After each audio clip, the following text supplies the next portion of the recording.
Chapter 1. Too Old to Rock and Roll. "Why don't you both stop it?" Valerie's voice said on the phone. "Well, Dad began it," Greg answered. "He called me a baby. And you called him an old man. That wasn't nice." "I didn't really mean it. He isn't very old, is he?" Greg said. He remembered that Valerie was about 40 herself. "No. And what about that piece from the newspaper about older men losing their hair? You put that up on the kitchen wall. You've got to stop it," Valerie said. "We need someone here to stop us," Greg said quietly. "I know." Valerie spoke softly now. "Well, I'll be there at 8 o'clock tonight. I'll see you then, all right?" Greg put the phone down and went into the kitchen. He looked at the piece from the newspaper about men losing their hair. Near it on the wall there was a piece of paper with Mum's writing on it. Perhaps it was the only thing of Mum's in the house now. Dad took away all her things when she died. Dad still had a lot of hair. It was only a bit thin on the top of his head. And he did it differently now. It showed that he was getting better after Mum's death. At first, he didn't want to do anything. Greg watched him in those first weeks. Dad got up, read the newspaper, cooked meals, went to work. But he was dead inside. When he was at work, Dad was Stephen Barber, the optician. Perhaps there he smiled and talked and was more like a living person. But he wasn't like that at home. Things were getting better now because of Valerie. She was a friend of Mum's, really, and was waiting to see Mum when the unhappy policeman came to the house to tell them about the accident. She lived about 50 kilometers away and had a home to go back to. But the policeman wanted to take Dad and Greg to the hospital, and Dad turned to this stranger and said, "Please stay." So when they came back, she was there. And Christmas happened because of Valerie, too. Greg said nothing about Christmas, but one day Valerie said angrily to Dad, "And what about Greg, Steve?" "He isn't interested in Christmas," Dad answered tiredly. "Christmas was wonderful with Frances. Without her, it's nothing." "Well, Frances is dead, but you and Greg are alive. If Christmas with Frances was wonderful, it was because she loved it. Can't you keep alive something she loved? Can't you do it for her?" Later, Greg said to Valerie, "Are you coming here for Christmas?" "I usually visit my mother and father," she replied. But Greg knew that Valerie must come. If Christmas doesn't happen this year, he thought, perhaps it will never happen again. "Tell me about Christmas with your mum, Greg," Valerie said. And Greg told her how he and his mother always put the decorations on the Christmas tree together. "I've got all the things for the tree in my room," he said. "I hid them there when Dad took everything of Mum's away." "Well, we've got to be hard with him," Valerie said. "If we want to bring him back to life, we'll have to be a bit unkind to him. Wake him up a little." And so, on Christmas Eve, just before Valerie arrived, Greg came downstairs with the box of decorations for the tree. His father looked old and tired. "What have you got there?" he said. "The decorations for the tree," Greg answered. "What tree? We aren't having a tree. How could you—" "I want a tree," Greg said. "I'm sure that Mum wants Christmas to be happy for me." His father looked round slowly. "It's too late to get a tree now," he said. "Valerie's bringing it with her," Greg replied. "Shall I light the fire?" After Christmas, life was easier. Valerie came more often and she stayed for the weekend. They began to call the third bedroom Valerie's room. Slowly, Dad was beginning to come back to life. He bought some new clothes too, and Greg was pleased about that. But perhaps the piece about older men losing their hair was unkind, Greg thought. He took the piece of newspaper off the kitchen wall and wrote a note in its place. "I've gone to band practice. Val phoned. She'll be here at 8. Then he put the dinner to cook slowly while he was out. The table was ready with flowers on it, and everything looked just right. Greg usually cooked the meals. He was good at it, and he liked everything to be nice for his dad and Val. The band practice was at a friend's house, and Greg began to go there 5 months after Mom's death. He just wanted to get out of the house sometimes, but he told Dad he was interested in music. "Music?" Dad said. "Or rock and roll?" "Rock and roll was in the 1950s, Greg told him. "It's rock music these days." After the practice that evening, Greg wanted to get home quickly. He wanted to hear happy voices and listen to the nice things that Valerie said about his cooking. So he said goodbye to his friends and hurried home. The light was on in the living room when he arrived, and for a minute he watched from outside. Dad was standing alone in the room with his back to the window, but Valerie's car was outside the house. Then Valerie came into the living room, and his father walked over to her with his arms open. Greg went round to the back door very slowly. He wanted to give them more time together. He felt very pleased that his plan was going well. He liked Valerie a lot, and often told Dad that he liked her. There was no hurry, but if one day Dad and Valerie— he would never forget Mum, of course. Sometimes he thought that he could see her in the house or the garden, but he knew that Valerie understood this. When Greg went in, they were sitting down again. There were a lot of flowers in the room, red, pink, orange, and yellow. "Valerie brought them," Dad said, smiling. Greg remembered Valerie's beautiful walled garden with its bright flowers. It was warm there even in March. Did Valerie want to leave all that? He looked at Dad. Something was different. Dad's clothes were new and he was wearing jeans. His father was wearing jeans, and he was smiling. His father was Stephen Barber again. He was the bright and happy man who married Mum. At dinner, Dad tried hard to please Valerie. In the old days, Dad didn't have to try to please women. They all loved him. The 2 girls who worked with him at the opticians loved him too. Greg asked his mother about this once, but she wasn't unhappy about it. She just laughed. "Oh, yes, they both love him," she said. "What about you?" Greg asked angrily. "Oh, they think I don't understand him. I'm sure they'll be happy if I fall under a bus." But it wasn't a bus. She was driving her car when the accident happened. How did the 2 women in the opticians feel now? They were both young and beautiful.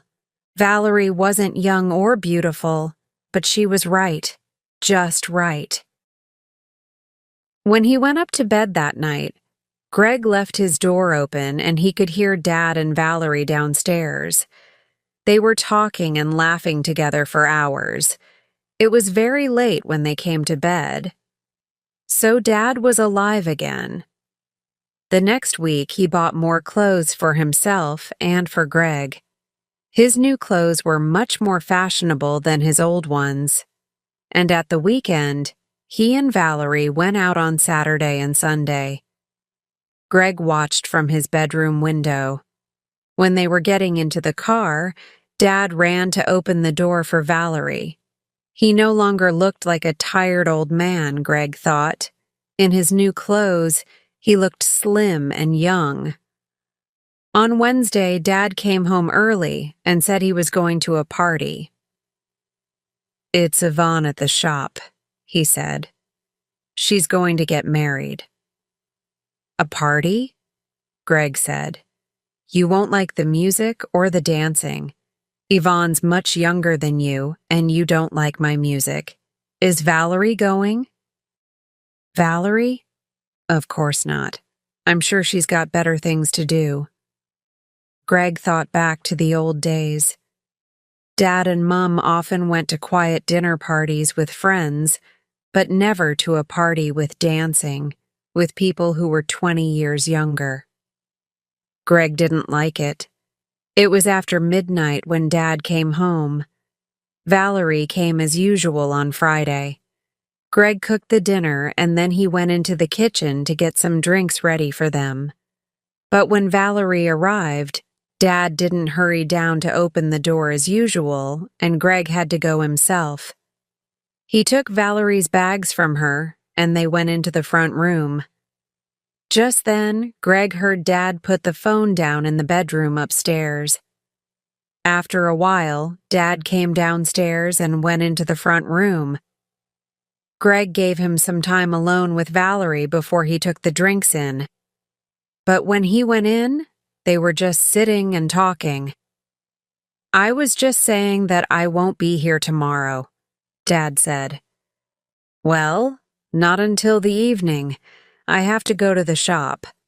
Sue phoned to say she can't come in to work." But later, Greg remembered the sound of the phone upstairs. Nobody rang earlier, he thought. Dad was making a call, not answering one. On Saturday morning, Valerie said, "You're cooking us a nice dinner tonight, Greg, so I'll make lunch today." Greg watched her for a minute while she sat at the kitchen table cutting up apples. It was a comfortable, friendly picture, he thought. Then he ran upstairs to his father's bedroom, closed the door, and phoned the opticians. "Can I speak to Mr. Barber, please?" he asked. "I'm afraid he's not in today," the girl answered. "Can I help you?" "No, it's nothing important, thank you," Greg said. But it was important. It was. On Sunday evening, Valerie said, "See you next week." She was talking to Greg, but it was Dad who answered. "I'm not sure. Can I phone you?" "Yes, of course." Valerie was a little surprised. Greg was very surprised, and at the same time, not surprised at all. "What's happening next week, then?" he said after Valerie left. "Where will we be?" "Here." "I don't know." Dad wasn't looking at him. "Well, perhaps I won't be here next weekend, but I want to see Valerie next weekend." "Why don't you go there, then? I'll ask her if you like. Perhaps she's bored with coming here every week." "No, she isn't." "Look," Dad said. "Valerie's done a lot for us. She's a good friend, but, well, she's only a friend." "Only a friend? But I thought you and her." "No." Later, Greg told his friend Toby about it. "Well, your dad's free now," Toby said. "He's come alive again after your mum's death, and he wants to start again. And Valerie's too old for him." "They're the same age." I asked her. "Yes, but she looks older than him. I've seen her. He can get someone better." The someone that Dad got was 24, and she looked 18. "Oh, you are clever," she said to Greg when he cooked the dinner that Friday evening. "I can't cook anything." "Why don't you learn?" Greg said coldly. "I won't always be here." "And neither will you," he said silently to himself. Chapter 2. Invitation to tea. Rockingham Crescent was a street of tall houses on the top of our hill. We lived down the hill and couldn't see the crescent from our street. It was a place which people talked about, but which we never visited. But when my parents gave me my first bicycle and I rode to the top of the hill, I saw that the crescent was really there. The old houses stood high on the hill, and there were plants and flowers everywhere, round every door and window, on every wall from the tops of the houses to the ground. It was like a river of different greens, with here and there bright reds and pinks and yellows. I thought that it was one of the most wonderful places in the world. For a long time, I just stood there and looked at it in the warm afternoon sunshine. There was nobody around, and the only sounds were birds singing. It's like the gardens of Babylon, I thought. I must come up here again. It was only 5 minutes up the hill, but I didn't go back again for 3 years.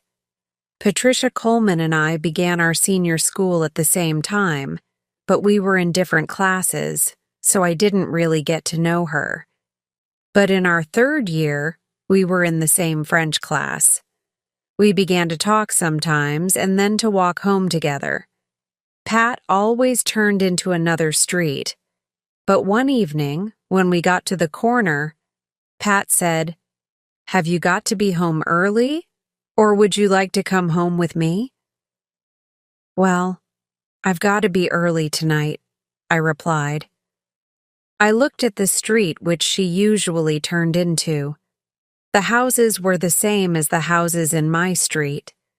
My mother always wanted to know things like that. "Well, come tomorrow then, for tea," she said. In those days, when a school friend invited you home to tea, it was a meal at a table with bread and butter. When I told my mother, she wanted to know Pat's address and what her father's job was. Pat never talked about her father, so I didn't know what he did. I knew he wasn't dead, so I thought, perhaps he's in prison. My mother took some time to decide, but in the end, she said that I could go to Pat's. I had to be home by 6:30, so on Friday night I went home with Pat. While we walked through the streets, we were busy doing our French homework together. But suddenly, I looked up from my book, and for the first time, I saw that we were at the top of the hill. Just then Pat said, "We live round the corner, in Rockingham Crescent." I was afraid to look at the crescent again after all this time, but everything was the same. Perhaps the houses were a little smaller than I remembered them, but I was older and bigger now. The green and red leaves of the plants were everywhere, hiding the windows, but everything looked beautiful in the soft autumn sun. Pat's house was the second one along the crescent. But when we got to the front door, I saw that the front garden was full of old bicycle wheels and bottles and old boxes. And there was a broken window, gray with dirt. In the front garden next door, I could see an old bed. I was very surprised. What would the inside of the house be like? I asked myself. The hall was dark and narrow. There was no carpet and there were old bicycles everywhere, some without wheels. Through an open door I could see a room, but it was empty and it had no floor. We went upstairs and I followed Pat into another room. It had a floor and a window and walls, and it was crowded with chairs, a table, a big bed, cupboards, clothes, everything you could think of. It was October, and it was warm, but Pat began to light the fire. The wood looked like pieces from the floor of the room downstairs. "Would you like some tea?" she asked. I thanked her, and she went to get some water. While she was out of the room, I looked quickly round. There was a cupboard with some cups and plates in it, and a little food. There was another, bigger cupboard with a small bed in it, and through the window I could see down into the wild back garden. There was a little wooden house there, the toilet. I began to understand. This one room was Pat's home. Pat came back and put the saucepan on the little fire. It took a long time for the water to get hot. When the tea was ready, Pat brought out a plate with 4 biscuits on it. We ate one each very carefully. Conversation was difficult. "Have you lived here long?" I asked. "About 2 years," Pat replied. "We're moving soon," she went on quickly. "Mummy doesn't really like it up here. We came here because of Daddy's work, you know." She watched my face, but I was learning and didn't say anything. I was thinking about my mother and all her questions when I got home. What was the house like? What did you have for tea? What does her father do? I couldn't tell my mother any of this. It was beginning to get dark and it was difficult to see in the room. "Shall I put the light on?" I asked. But at once I knew it was a stupid question, because of course there were no lights. "Oh no," she said quickly. "It's nice like this." It was very quiet in the crescent, silent. In my street there was always some noise, voices, shouts, radios, cars. "Mummy will be back soon," said Pat. "I'll just wash these cups and things." Where was Mummy? "Shall I help?" I said. "No, thank you," she replied quickly. She went out of the room and down the stairs. And then I understood. There was no water in the house. She had to get it from the street. Pat came back with the cups. "What time did you say you had to be home?" she asked. 6:30, I answered. "It's getting near that now, isn't it?" she said. We both knew that it was only 20 to 6, but I was ready to go. "Yes, time for me to go," I said, and I looked round for my school bag. But just then, we heard a door close. Someone was coming upstairs. I looked up and saw that Pat was really unhappy. She gave me my bag, and I could see that she wanted me to leave quickly. But it was too late. The door opened and a woman came in. Behind her there was a little boy of about 5. The boy was tired. The woman looked only half alive. She stood there in her old cheap clothes, her face gray and empty. The face of a person who could no longer fight or laugh or hope. She was about 35, but she looked like an old woman. She looked at me for a minute or two, and then she spoke. "Why, Patsy, is this a school friend?" She held out a very thin hand to me. "How do you do?" she said. She spoke nicely, like Pat. "How do you do?" I replied, shaking the thin hand. "I'm sorry, I've got to go. My mother—" "Yes, it's getting dark," she answered. "I'll see you on Monday then," Pat said. When I went out, I heard Mrs. Coleman cry, "Oh, Patsy, how could you?" "She's my friend," Pat said quietly. "But to bring someone to this place, and you lit the fire? Those were the last pieces of wood."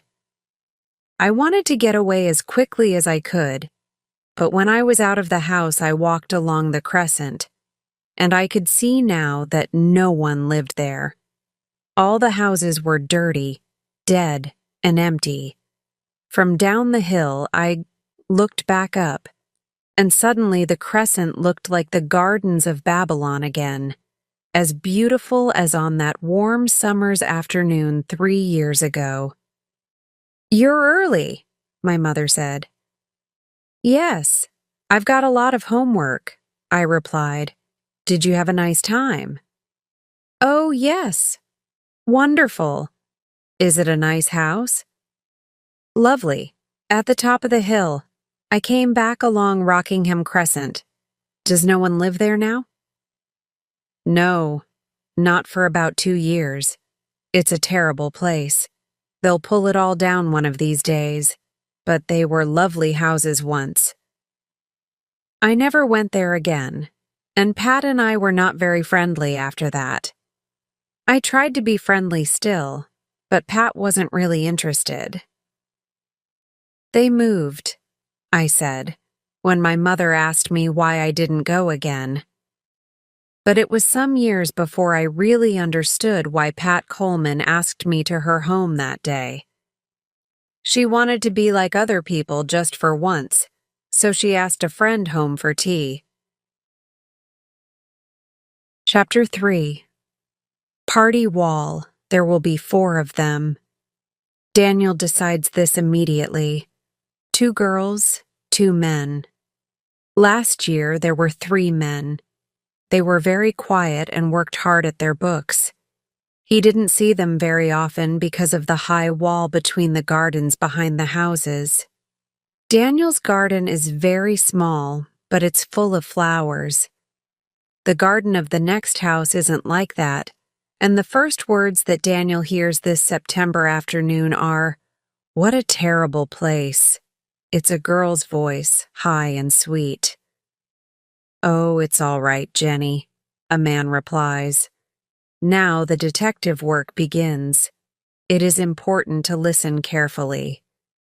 Daniel sits in his small back room by the open window, and through the open windows of next door, he can hear the voices easily. He begins to know them. "Which room do you want?" someone asks. A third voice, a second girl. "It doesn't matter, but I want some sun." That's Jenny again. "Then you take this one at the back." Next to me, Daniel thinks. He touches the party wall.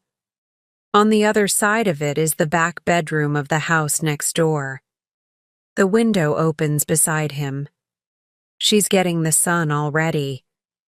Immediately, he looks out of his window, but sees only her slim brown hand on the windowsill. "Duncan, are you having the upstairs front room or the downstairs front room?" "Downstairs, nearer the bathroom." The window of Daniel's small back room is only about a meter away from the window of the next house. When he and his family first moved into the house, Daniel thought that he could make friends with someone through these windows. But there were always students in the other house, not families with children like himself. He doesn't know the name of the second girl, and there's no one in the 4th bedroom yet, so perhaps there'll be another student later. "Anna!" Duncan calls. So the second girl is Anna. Because the house is on the corner, the front door opens onto a different street from Daniel's, and he can't see people when they come in or go out of the house.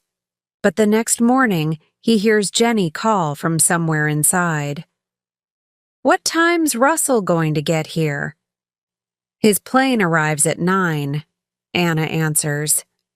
So Russell will be the 4th student.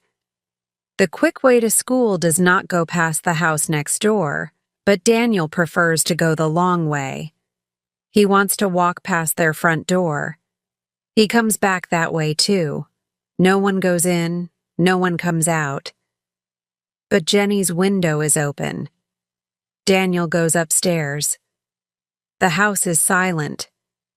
His mother won't be home from work until 6 o'clock and his father until 8. He lies down on the bed and listens. Perhaps Jenny is lying beside him on her bed. There is only one possible place for the bed in these small rooms, so her bed will be by the wall, like his. A door closes noisily. Someone has come in. A voice calls. A man, not Duncan. Anyone here? But no one answers him. Russell has come home to an empty house. 10 minutes later, he goes out again. The house is still empty when Daniel goes out to do some running, but when he comes back 2 hours later, there are lights on. Duncan and Russell are in their rooms, and from the garden he can hear Anna's voice in the kitchen. She's looking for a bottle opener and can't find one. Then Jenny calls, "I'll go next door and borrow one." Daniel is just going to run to his kitchen to find a bottle opener for her when he hears Duncan's voice, now in the kitchen too. "I've found one. In this cupboard?" Daniel goes up to his room, sits by the open window, and listens while they eat their supper in the garden. When the weather gets cold and the windows are closed, Daniel no longer feels that Anna and Russell and Duncan are near. But Jenny feels near, very near in the bed next to him. He can hear her when she moves around her room. She plays her music and sings along with it, not very well. One day, from the bottom of the street, Daniel sees a man in the yellow streetlight outside the house. Russell? Duncan? He's doing something to his bicycle, but he rides away round the corner before Daniel can get there. In early December, there are a few warm days and the windows are open again. The others get angry with Jenny and shout at her because of the big electricity bill. It's all that hot water for your baths, every night. So it's Jenny's bath every night, when Daniel hears the water running. Duncan is the first to go away for the holidays. On Saturday, Daniel sees a green car outside, and that evening, Duncan's window is dark, and Daniel doesn't hear his voice. But Christmas is coming, and Anna and Jenny sing in the kitchen. Russell begins to sing too, and soon Anna and Jenny stop to listen to him. "Oh, Russell," Jenny cries, "what a wonderful voice you've got. Sing for us again." And Russell sings again. He must be a big man because he has a very strong, deep voice. The next day, Anna goes too. It's the last day of school for Daniel. In a week's time, it will be Christmas. Daniel's father doesn't understand why he leaves his bedroom window open in cold weather, and his mother asks why he takes the longest way to school. Daniel doesn't explain, and upstairs he opens the window that his father has closed, leans out, and listens to the voices in the kitchen. "Shall we go out tonight?" Russell asks Jenny, but Jenny wants to get ready to leave the next morning. Russell leaves the day before Christmas Eve, and that night, every window is dark. It is deep winter when they come back. Daniel's window is only open a little at the top. Soon after midnight, he wakes. He's sure that he hears a door close and there's a light outside his window. Then he hears someone get into bed. It's Jenny. She's back. When Daniel comes home from school the next day, he sees a light in Anna's window and in Duncan's too. He goes into the kitchen, gets a cup of coffee, and sits down to do his homework. In the next house, he can hear a radio. It's playing quietly, and they're getting the evening meal ready. The front door opens and closes. Russell's home again. One day, Daniel nearly sees Jenny. She forgets her key and can't get in. It's raining and she's getting wet. "Duncan," she calls, knocking loudly on his window. But it's Russell who hears her. Daniel hurries to get to the front window and just sees her back going round the corner. A few weeks later, a letter comes through the door. Daniel brings it in, and his mother opens it. "They're having a birthday party next door on Saturday," she says. "They want to say sorry about the noise." "Whose party?" cries Daniel. "Does it matter?" His mother looks at the letter again. "Anna Sampson." Of course it matters. Daniel wants to know everything. Will they dance? Will Russell sing? Will the party go on all night? Daniel wakes at 3 o'clock in the morning and a man's voice speaks in his ear. "Jenny, please. Why not?" He doesn't hear the answer, but a door closes and someone goes away. Jenny closes the window noisily. When the Easter holiday comes, Duncan is the first to leave. The next day, Jenny goes. Then Russell. Does he leave because Jenny's gone? Anna stays. Poor, lonely Anna, Daniel thinks. But she isn't alone. One day he sees a very good-looking young man come out of the house. Daniel stops feeling sorry for Anna. One morning, the green car is back at the door. Duncan has arrived. The young man has gone. Jenny is the next to come back. Then Russell. In May, the weather is hot.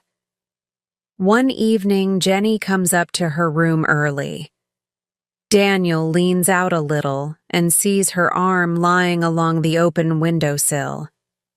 She's smoking. Daniel didn't know that Jenny smoked. Then he hears the others in the kitchen. "What's the matter with Russell?" Duncan says, and Anna laughs. Daniel goes along to his parents' room and looks across to Russell's window. It's dark, but Russell is in there, alone with his music. On Friday, Daniel is walking past the house and hears Russell in the garden. He's standing below Jenny's window and calling to her softly. Later, Daniel hears voices in Jenny's room. "I thought you knew," Russell says. "I don't know what I don't want to know," Jenny replies. There's a long silence. "We haven't got much longer," Russell says. "Go away," says Jenny. "I want to work." When will they all leave this year? July comes and one day Anna goes away in a red car with the young man who came to stay at Easter. On Saturday morning, Daniel hears Jenny shout at someone in her room, "But you said Wednesday." "Well, I got the date wrong," says Duncan. "But you must stay until I leave on Tuesday. You must. I don't want to be alone here with him." "Then go out for the evening," says Duncan. "And you surely don't think he's going to break your door down in the night, do you?" Duncan leaves on Monday. His windows are closed. Jenny's window is open, but there's no sound from inside the room. All evening, Daniel hears the sound of very slow music from Russell's room. Jenny's light comes on at midnight. The next day, a taxi comes and takes Jenny away forever. It's very quiet in Jenny's bedroom. But later that evening, very late, Daniel hears a window open beside him. There's an arm along the windowsill of Jenny's room, but it's a man's arm. "Oh, Jenny," Russell says. "Oh, Jenny, Jenny." And Daniel lies and listens to Russell crying himself to sleep on his first and only night in Jenny's bed.